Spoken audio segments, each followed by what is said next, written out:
Merci Montseuf, donc bienvenue à l'invité du 19h Info. Nous recevons ce soir Didier Lebret. Bonsoir. Bonsoir. Ancien ambassadeur de France à Haïti, ancien diplomate. Aujourd'hui, vous voulez devenir député, représentant du Parti socialiste pour la région Maghreb. Pourquoi vouloir représenter les Français de cette région? Première question, Monsieur Lebret. Et ils sont estimés à combien exactement? 150 000 Français enregistrés sur un registre consulaire, dont les 2 tiers au Maghreb et 30 000 en Algérie. Alors, vous représentez le Parti socialiste. Est-ce que vous pensez avoir des chances de gagner cette élection? Il y a plusieurs candidats à ce poste. Ils sont combien exactement? Pour l'instant, il y a une demi-douzaine de candidats qui ont fait officiellement acte de candidature. Le député sortant était socialiste pour Yamir Chahi. C'est une circonscription qui a un ancrage à gauche assez fort. Voilà, après, rien ne garantit une victoire à coup sûr, mais en tout cas, c'est une circonscription qui est à Vous gauche. espérez gagner grâce à cet ancrage, parce qu'on parle déjà d'une élection présidentielle inédite, inattendue. Est-ce que l'élection législative qui va suivre peut être également inédite et inattendue, M. Lebret? Oui, enfin, on ne peut pas dissocier complètement la présidentielle de la législative. On peut penser qu'a priori, une fois qu'un président est élu, il y aura peut-être une dynamique qui va s'enclencher. Mais néanmoins, c'est 2 élections quand même différentes. Il y a une élection d'un homme pour toute la nation. Ensuite, vous avez des députés qui eux-mêmes ont fait campagne et qui peuvent aussi porter un projet autour de leur personnalité, autour de ce qu'ils incarnent pour leurs compatriotes de leur circonscription. Donc vous avez l'investiture du Parti socialiste pour ce poste. Quel est votre programme? Sur quoi est-ce qu'il repose? Pourquoi est-ce que les Français de cette région voteraient pour vous et pas pour un autre? Je crois qu'il y a d'abord une adéquation entre la personne et la mission. J'ai en commun avec mes compatriotes d'avoir moi-même été pendant 20 ans expatrié, donc c'est vrai que le fait d'être français résident étranger, mais pas pour le coup étranger, c'est ce que j'ai vécu. Et dans mes fonctions antérieures, j'ai été amené à faire ce que je ferais de manière différente, beaucoup plus politique en étant député, c'est-à-dire m'occuper de mes compatriotes, défendre leurs intérêts, mais aussi veiller à ce que la relation entre les pays où se trouvent nos compatriotes de la circonscription et la France, que ces relations soient les plus optimales possibles, de façon à ce que ça rejaillisse aussi sur, je dirais, la qualité de vie de nos compatriotes là où ils sont. Généralement, c'est toujours le candidat, le parti du candidat qui gagne la présidentielle, qui gagne la législative. Est-ce que c'est une donne différente cette année en France? Parce que c'est vraiment une élection présidentielle législative, pas comme les autres.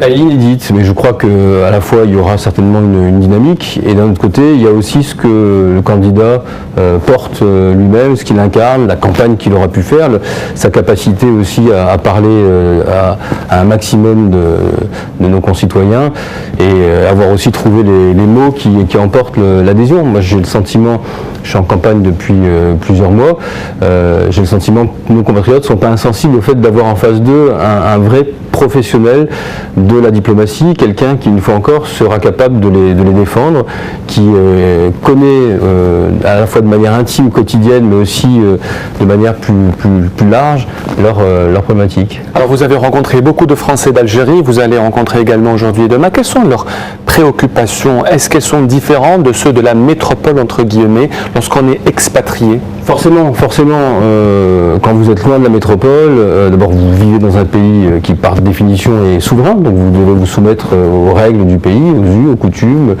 aux droits du pays. Donc ça c'est la première différence, mais néanmoins vous restez français, donc vous êtes soucieux légitimement de pouvoir accéder à des services qui sont assurés par les autorités consulaires du pays, qu'il s'agisse de l'état civil, mais je dirais de manière beaucoup plus sensible, les questions qui sont liées à l'éducation de vos enfants. Il se trouve que la France a un réseau d'établissements scolaires partout dans le monde, un des plus développés, mais ce réseau a un coût, et donc les Français sont soucieux aussi de pouvoir y scolariser leurs enfants, y compris lorsque leurs revenus ne suffisent pas. Alors vous êtes ancien ambassadeur de France à Haïti, vous avez été aussi coordonnateur du renseignement. Aujourd'hui, vous avez été diplomate, une carrière diplomatique très riche. Pourquoi vouloir devenir député? Parce que je sens aujourd'hui qu'on a besoin en France d'avoir des hommes politiques qui représentent le peuple français en ayant eux-mêmes eu une vie avant la politique. Je pense que c'est essentiel. Il y a un rejet très profond des Français aujourd'hui sur les profils purement politiques de la classe politique actuelle. C'est-à-dire des gens qui, au fond, finissent par s'éloigner un petit peu de ce que sont les Français, c'est-à-dire engagés au quotidien, parfois dans des combats qui sont très difficiles, avec une carrière, avec une profession, avec une expérience, un vécu qui peuvent valoriser aussi comme homme politique. Donc je crois qu'il est important, pour éviter le discrédit généralisé de la classe politique, que des hommes et des femmes issus de la société civile, des hommes et des femmes qui ont eu une vie avant la politique, qui auront une vie après la politique, s'engagent de façon à redonner un peu ces lettres de noblesse à la politique. Moi je vois ça de manière très simple, je vois ça comme un engagement citoyen. C'est mon service civique, je vais faire mon service civique pendant 5 ans, peut-être 10 ans, mais pas au-delà. Je n'ai pas l'intention d'en faire, d'ailleurs j'arriverai à un âge qui sera raisonnable pour pouvoir me retirer. Mais voilà, à 50 ans ou à 50 et quelques années, quand vous avez une vie professionnelle, je trouve que c'est une façon de redonner ces lettres de noblesse à la politique. Le 13 février dernier, sur cette chaîne, Chodor News, Emmanuel Macron, candidat à la présidentielle française, a déclaré que la colonisation était un crime contre l'humanité, que c'était de la barbarie et qu'il fallait présenter ses excuses à celles et à ceux qui en ont été victimes. Êtes-vous d'accord avec Emmanuel Macron? Oui, je suis d'accord avec Emmanuel Macron. Je pense que on peut tourner autour du pot de toutes les manières. L'entreprise coloniale est une entreprise de dépossession de ce qu'il y a de plus cher chaque individu, c'est-à-dire sa dignité. Vous savez, quand on a inventé le code noir, ou plus récemment le code de l'indigénat, qu'est-ce qu'on a fait? On a considéré que des êtres humains étaient des biens meubles. À partir du moment où vous déplacez des populations, où vous parfois pouvez avoir même un projet d'extermination, à partir du moment où vous êtes dans une logique où vous dépossédez une nation de son droit à vivre selon son propre projet, vous êtes dans une entreprise qui avait été qualifiée d'ailleurs par François Hollande de brutale. C'est une très grande brutalité, le fait colonial, bien sûr. Vous êtes d'accord avec Emmanuel Macron, mais vous n'êtes pas d'accord avec votre candidat, celui du Parti Socialiste, Benoît Hamon? Pourquoi? Parce que lui n'était pas d'accord avec les propos d'Emmanuel Macron. Je pense qu'il faut soit s'en référer à l'histoire, soit s'en référer même au droit. Vous savez, le traité de Rome, dans son article 7, si on veut faire du juridisme, qualifie de manière très précise ce qu'est un crime contre l'humanité, et plusieurs des critères entrent pleinement dans le champ de et pour vous, ce qui s'est passé en Algérie, donc, peut être qualifié de crime contre l'humanité. Oui, je pense que la violence qui a été exercée contre un peuple peut être qualifiée de crime contre l'humanité. Aujourd'hui, le Parti socialiste français, qui a donné le dernier président à la France, François Hollande, est très mal noté dans les sondages d'opinion. Comment expliquer ce désaveu? Est-ce qu'il est automatiquement lié à ce quinquennat ou est-ce qu'il y a d'autres raisons, Didier Lebret? D'abord, je pense qu'un bilan, il faut un peu de recul pour le faire. Donc aujourd'hui, on n'a pas de recul, on est en une période électorale, donc c'est difficile de prendre le champ nécessaire.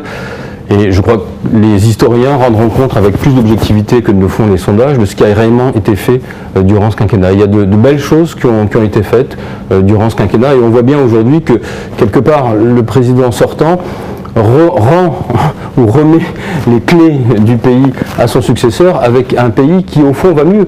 La croissance repart, on a créé des emplois industriels, ce qui n'était pas arrivé depuis 2007. Est-ce que vous êtes d'accord avec ceux qui disent que c'était le meilleur moment, l'âge d'or de la relation franco-algérienne, ce quinquennat de François Hollande, avec notamment 2 visites en Algérie dans le même mandat, ce qui est du jamais vu? Je crois que c'est un moment fort. C'est un moment fort parce que ce sont 2 pays qui ont objectivement intérêt, pas seulement par l'histoire, par la culture qu'on partage, par la langue, mais je crois qu'ils ont intérêt objectivement ensemble à tenter d'abord d'une part de se rapprocher, mais aussi de porter ensemble un même projet d'avenir, pas seulement pour l'Europe, pas seulement pour le Maghreb, mais au-delà aussi pour l'ensemble du continent africain.